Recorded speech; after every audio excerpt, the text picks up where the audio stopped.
बिस्मिल्लाहिर्रहमानिर्रहीम। शुरू करता हूँ अल्लाह के बाबरकत नाम से जो सबको फेम अता करने वाला है। इमरान खान को हर तरह से कोशिश की जा रही है कि किसी भी तरह से इमरान खान को नाअहल कर दे। अगर नाअहल ना किया जा सके तो उसको फिर किसी तरह से नॉकआउट करके सियासत से बाहर कर दे।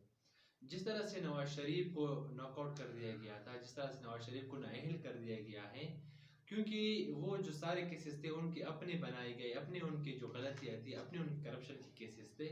लेकिन खान साहब पर चुन के ज़बरदस्ती इल्ज़ामात लगाए गए, उनके ऊपर केसेस बनाए गए। सिर्फ एक ही वजह है, वो उस वजह पर भी बात करेंगे। लेकिन जो अभी इम्पोर्टेड हुकूमत की तरफ से कोशिश की जा रही है कि किसी भी तरह से इमरान खान को, चूंकि इम्पोर्टेड हुकूमत के उन्होंने नाक में दम कर दी है, तो इस वजह से उनको टेक्निकली हो या अदालतों के ज़रिए हो या उनको किसी भी तरह से, लेकिन नाअहल करने की कोशिश करे और नाअहल करे।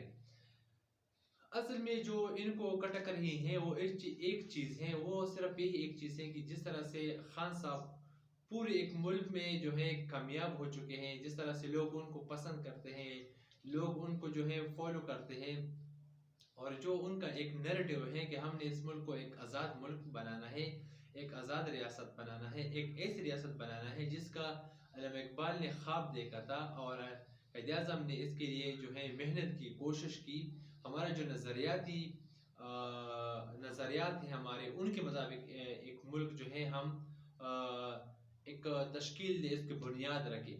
चूँकि बुनियाद तो हमारी एक ही थी कि हमारे मुल्क में मुसलमानों को एक आज़ादी हो, मुसलमान अपने झंडे पर काम करे, अपनी मजहबी रसूमात जोश जज्बे से मनाए, जो हमें आज़ादी हो मुसलमानों को, यानी हमें मुसलमानों पर किसी तरह का कोई जुल्म व ज़्यादती ना हो।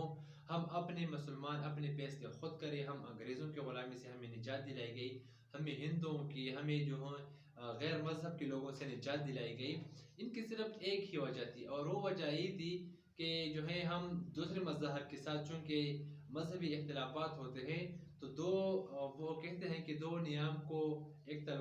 दो तलवारों को एक नियाम में नहीं समाया जा सकता।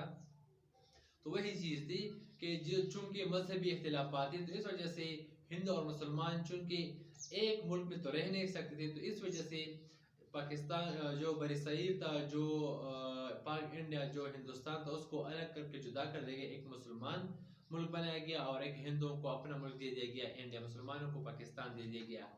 हमारा जो नज़रिया था इसी बेस पे था कि हम मुसलमानों को जो है एक अलग मुल्क दे और उसमें जो है वो अपनी आज़ादाना अपनी राय कायम करे, आज़ादाना अपनी जो पॉलिसियाँ बनाए और अपने आज़ादाना सारे जो उनके मजहबी रसूमात हैं वो अदा करें।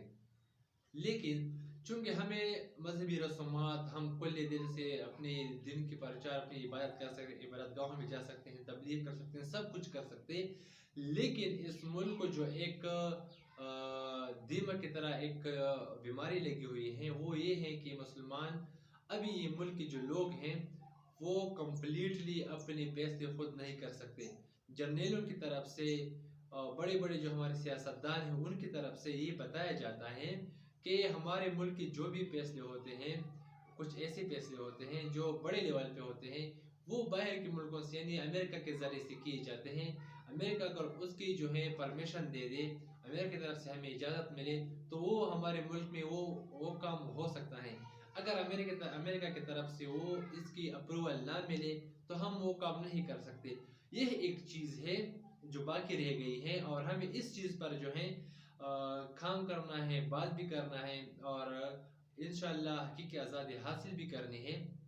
तो यही एक चीज़ है जो हमारे मुल्क का जो आजकल जो मसला बना हुआ है। आजकल ना, बल्कि जब से हम ये आज़ाद हुए हैं वह उस वक्त से हम जो है अपने फैसले खुद नहीं कर पा रहे हैं। कभी एक मसला आता है, कभी बैरूनी जो है हम पे ताकत इतनी ज़ोर हम पे मुसल्लत करते हैं, हम पे इतने जो है ज़ोर डालते हैं कि हम मजबूरी में आकर फिर अपने फैसलों से पीछे हट जाते हैं और उनकी कही हुई बातें हम मान लेते हैं।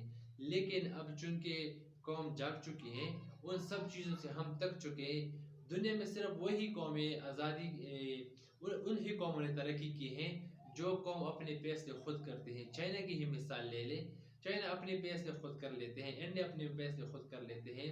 ऐसे बहुत सारे मुल्क हैं, लेकिन सबसे जो हमारे पड़ोसी मुल्क हैं वो इंडिया, वो अपने फैसले खुद कर लेते हैं। आज उनकी हालत देखें और हमारी हालत देखें, उनकी जो है क्या पोजीशन है इस दुनिया में और हमारी क्या पोजीशन है। क्योंकि कुछ चीज़ों में तो हम इंडिया की कुछ मसला नहीं, लेकिन फिर भी इंडिया अपने फैसले खुद कर लेते हैं। वो दुनिया के सामने, अमेरिका के पास सामने, रशिया के सामने, यूरोपीय यूनियन के सामने, तमाम ममालिक के सामने जो उनके खिलाफ बात करते हैं उनके सामने खड़े हो जाते हैं, बल्कि वो तमाम फैसले कर लेते हैं जो उनके मफाद के लिए अच्छे हों, जो उसके आवाम के मफाद में हो, जो उसके मुल्क के मफाद में हो।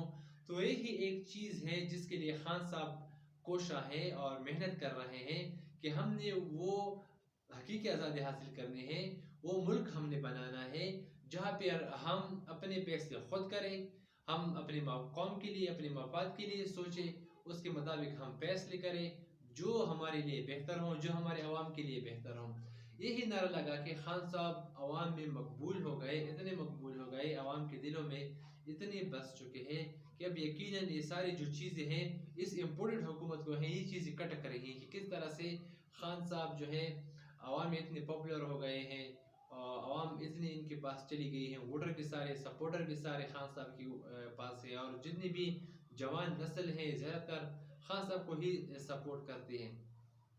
और ये एक चीज़ है जो इलेक्शन पे जाने से भी डर रहे हैं कि हमने इलेक्शन पे नहीं जाना, इलेक्शन अपने इंतखाबात जो है आम इंतखाबात अपने टाइम पर करेंगे। यही एक जो चीज़ है, यही इम्पोर्टेंट हुकूमत को जो है मसला बन गई है कि खान साहब ने एक नैरेटिव बिल्ड किया, इस कौम को जगाया। जिस तरह से इस कौम को इन्होंने, इन दो ख़ानदानों ने मफलूज करके रखा था, यकीनन आज वो सब कुछ जो है ख़त्म होने वाला है। इन दोनों को, इन दो ख़ानदानों की बादशाहत ख़त्म होने वाली है और एक आवाम से जो आवाम से उठकर आवाम की नुमाइंदगी करने वाला एक इंसान आ गया है। तो इंशाअल्लाह उसकी क़यादत में जो है ये मुल्क तरक्की करेगा और बहुत आगे जाएगा। तो अपनी दुआओं में इस मुल्क को, तमाम मुसलमानों को ज़रूर याद रखिएगा। अल्लाह हाफ़िज़।